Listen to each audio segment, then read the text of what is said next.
Invest warning. That activity is against the law.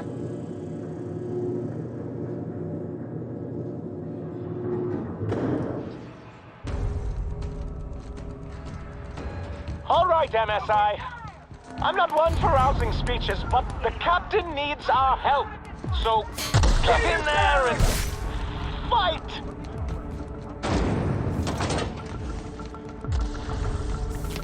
What was that?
right, MSI. What was that?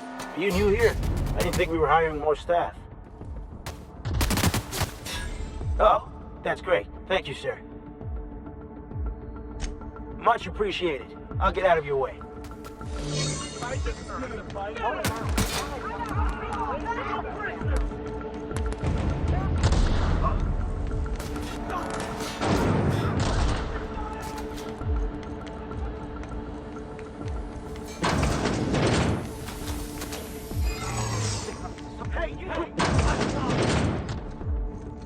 Lawbreaker, Hold it. Something about you doesn't look right. Yeah? You're not contagious, are you? I don't want to know. Just stay back.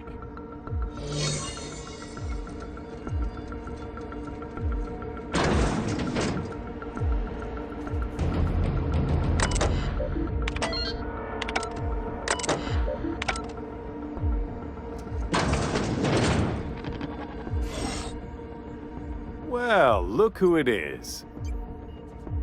I'll be damned. I was prepping the studio for our announcement, and here you are as a bonus.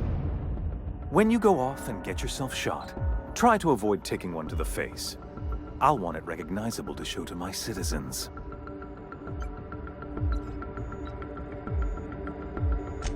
My word! You've correctly identified the most recognizable man in the colony. Remarkable. It's a wonder what Phineas saw in you. Then again, he's an insane person. Thankfully, he's our insane person now. A proper company man. Yes, he is an extraordinarily obstinate fellow, isn't he? Fine, he isn't working for us per se. Semantics, he'll come around. But that's between us. As far as my adoring citizens will know, we've turned a dangerous crackpot into a working-class man. It's a miracle.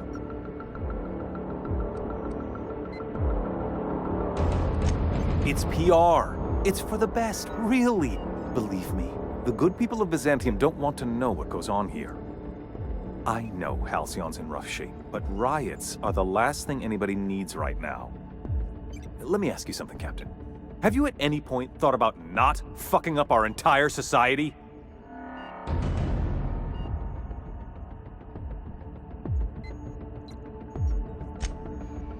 Oh, right. This coming from the psychopathic outlaw. Yes, I'll try to be more open-minded about your path of wanton dissent. We don't need your help.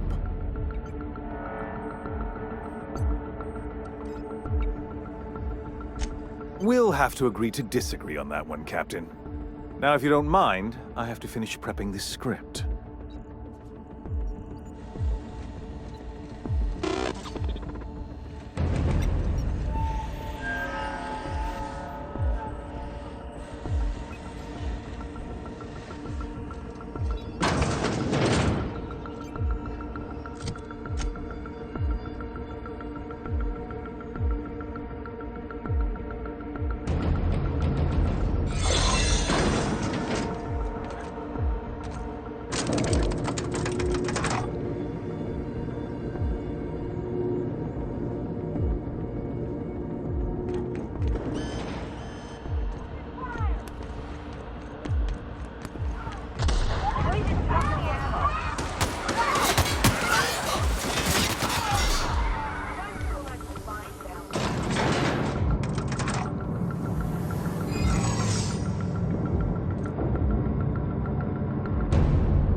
Captain, you have an uncanny talent for complicating my life.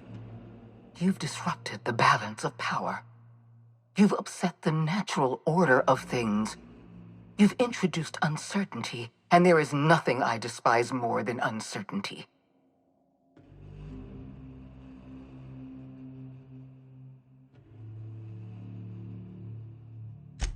I'm afraid I can't do that. For all your talents, you are the enemy of Halcyon, and therefore you are my enemy. You make a nuanced and compelling argument. Here's my rebuttal. No. Dr. Wells is being held in my custody. His cooperation will prove invaluable, even if I have to beat it out of him. All that's left to do is put down this riot, arrest you, and then get on with the bloody business of saving this colony.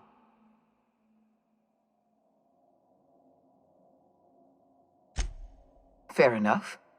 I'm giving you exactly one chance to parley with me.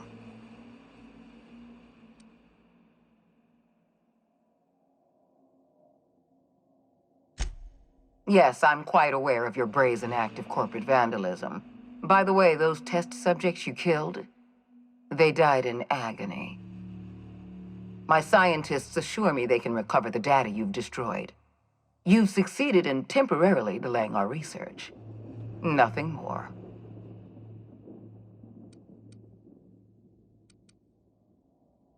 That isn't true. It can't be. You're trying to manipulate me. That experiment was absolutely essential to the program.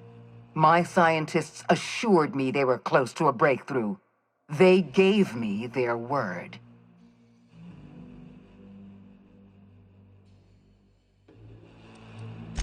Then it's true. Our research is gone and not one of my scientists had the spine to tell me the truth. I had to hear it from you of all people. We're going to have to start all over again. All that research, all those experiments, you've set us back decades. You were always an unknown variable. I tried to recruit you, but you threw your lot in with that madman, Phineas Wells. This prison is equipped with an automechanical warden. I've had it programmed to eliminate you on sight and rinse your remains down a drain. And don't worry. I will inform Dr. Wells that you died heroically, or something.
Die.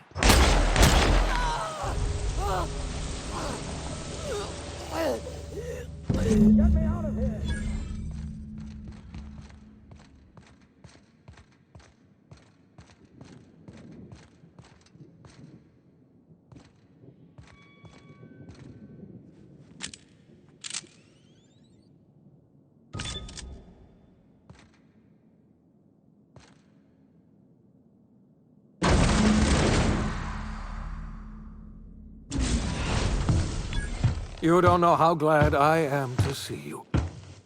You did the right thing. Akande was a monster. Her death was much deserved, and long overdue. And you lunatic, you broke into the board's own fortress just to rescue one doddering old man. You are absolutely out of your mind, and I can't begin to thank you enough.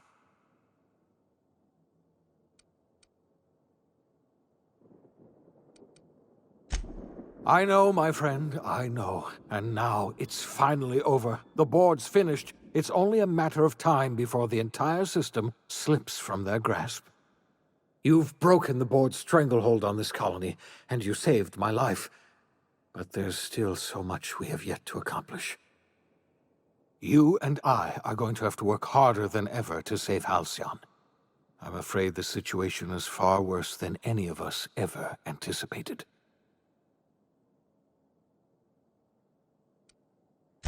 I would like nothing more than to celebrate this victory, but we have a serious problem on our hands. Earth has gone dark. We haven't received a single message in 3 years. There's been no communication, no signals, nothing. 2 years ago, the Earth's Directorate's frigate disappeared on their way back to Earth. We don't know what they discovered when they arrived, or if they arrived at all. We're in serious trouble, my friend. Do you know what this means for Halcyon? We can't rely on Earth for support anymore. We've been cut loose. We're entirely on our own.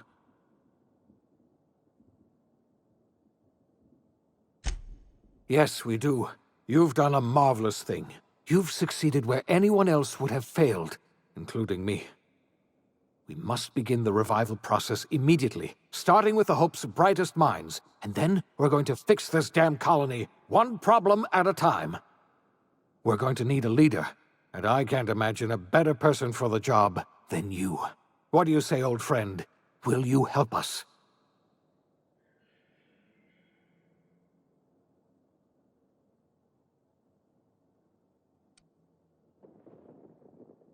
When I revived you, I thought you were going to help me save this colony.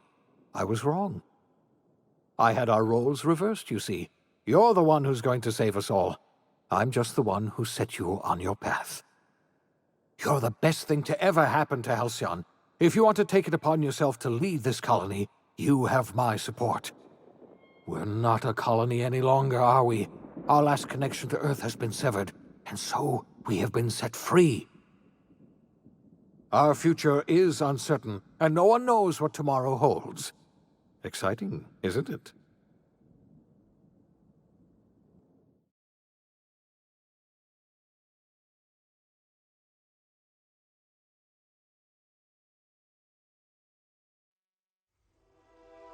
The OSI teaches that everything in the universe happens according to the grand plan. But the stranger that arrived in Halcyon was an unplanned variable. From the moment he landed in Emerald Vale, his actions altered the course of history. The events on Tartarus brought about the end of the board's authority. But the board's mistakes would haunt the colony for decades to come. The damage they left behind would require the work of a generation to repair. Dr. Phineas Wells began reviving a handful of the Hope's colonists. Engineers, scientists, technicians, and intellectuals. They were among the brightest minds the Earth had ever sent out into the stars. The Hope scientists and engineers woke up in a colony descending headlong into total collapse. With no way to return to Earth, they had no choice but to band together and devote themselves to the cause of saving Halcyon. The people of Halcyon were nothing if not hardy. In the absence of the board's authority, many of the colony's settlements banded together with a single purpose in mind: survival. Life was especially hard in the years to come. Some towns dissolved by attrition and starvation, but most of them found a way to carry on. In the years to come, Halcyon was forced to reckon with its newfound freedom. The board was gone, and for better or worse, the colony was responsible for its own destiny. Sanjar's civil liberties and worker-centric policies were slow to catch on with the other corporations. But as Halcyon began its long, arduous journey toward recovery, many of Terra 2's smaller townships started adopting MSI's alternative corporate structure, and eventually became entirely self-sufficient. In the coming years, many of these townships managed to eke by, where otherwise they might have starved. Consumed by paranoia, Lilia Hagen took Sublight Salvage in a controversial direction, openly accusing board officials of an extraterrestrial conspiracy. One day, an accident at the Groundbreaker's docking bay silenced her forever. Time would tell if her replacement could keep the Sublight family together. After returning to Edgewater, the deserters negotiated workplace reforms with Reed Thompson, including a single day of rest, which came to be known as a weekend. As the world around him changed, Thompson found himself pining for the old days. He was known to spend his weekends in the cantina, nursing one of the few remaining bottles of Zero G, and repeating to himself, "It's not the best choice, it's Spacer's choice." As for Adelaide McDevitt, she tended to her garden in solitude for another year before passing away. Her body was discovered some months later when Reed Thompson paid her a visit in an effort to make amends. Her remains were buried in a place of honor underneath the floor of the Edgewater cannery. Reed believed this was what she always wanted. Junlei Tennyson fought to protect the Groundbreaker's independence. While the board's influence faded, mechanical difficulties forced her to rely on parts that only corporations could provide. The cost was high, and time would tell if Junlei could balance the work with her aspirations for a better future. The rediscovery of the Hope and the abandonment of the lifetime employment program forced Byzantium to come to terms with some uncomfortable realities about the state of Halcyon. While Byzantines were reluctant to surrender the luxuries they'd grown accustomed to, the board's diminished authority gave them little choice in the matter. Nearly everyone had to learn to make do with less. Some even had to get jobs. It was a dark time indeed. Your influence further cemented Ellie's perspective. She understood she could never truly rely on others, so she set about making sure she wouldn't have to. With a steady income from the life insurance payouts, she was finally able to afford a ship of her own. She enjoyed a long and infamous career running missions across the system.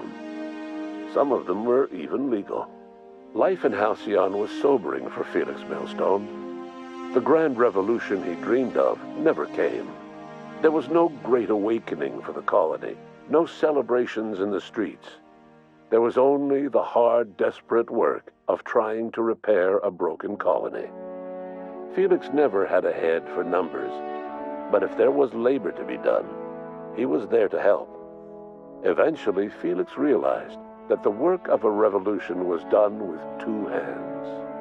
As much as he enjoyed his adventures aboard the Unreliable, the vicar, known as Max, eventually decided that it was time to move on, to live out the life he had sought so long to create.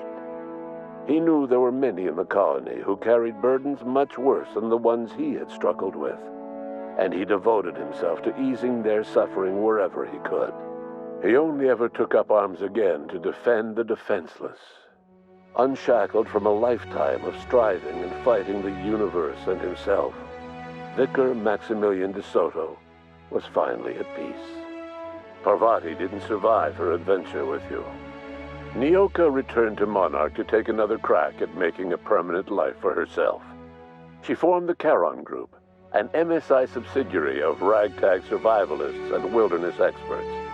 Anyone in need of a guide, or just looking to throw back a beer and swap stories, could find her camping on the trail or clearing an infestation.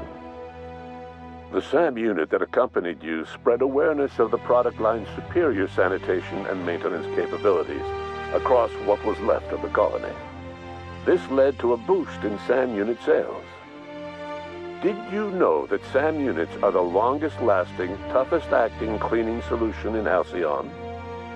Minister Clark was released from house arrest, and his contact with you gave him a sense of renewed purpose and vigor.